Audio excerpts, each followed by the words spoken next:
Aujourd'hui, on va essayer de vous présenter comment choisir une planche, ou en tout cas répondre à un maximum de questions. Quel volume, quelle longueur pouvoir prendre, rigide ou gonflable.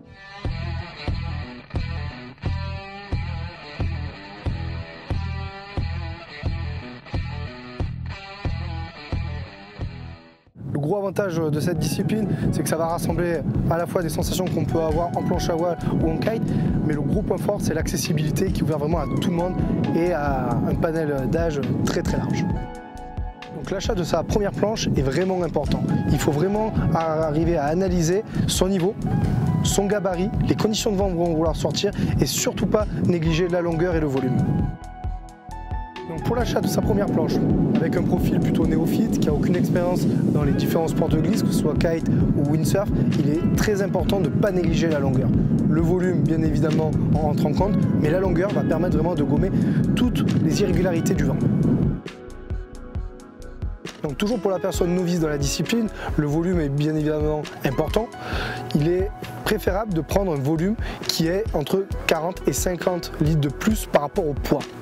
Un gabarit de 80 kg, il est préférable de partir sur un volume aux alentours des 140 litres, si la personne n'a aucune expérience dans la discipline.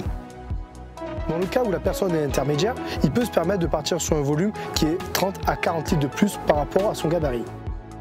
Quelqu'un de confirmé qui a plutôt un niveau avancé en kite ou en windsurf, il peut se permettre de partir sur un volume qui est aux alentours de 20 à 30 litres de plus par rapport à son poids.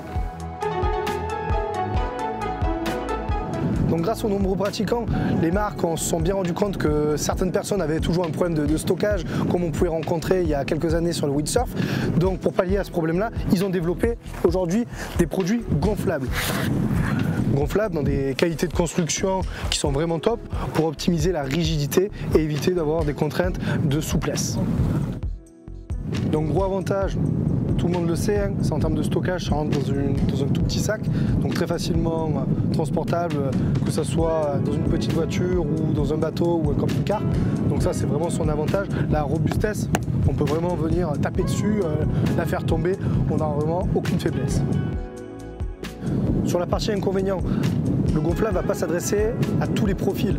En termes de marge de progression, si on recherche vraiment à avoir un produit performant, le produit va être limité. Pour le côté accessibilité, loisir, prendre du plaisir immédiatement, le gonflable va vraiment remplir toutes les cases. J'espère avoir répondu à un maximum de vos questions, en tout cas sur la partie gonflable, rigide ou même longueur, volume.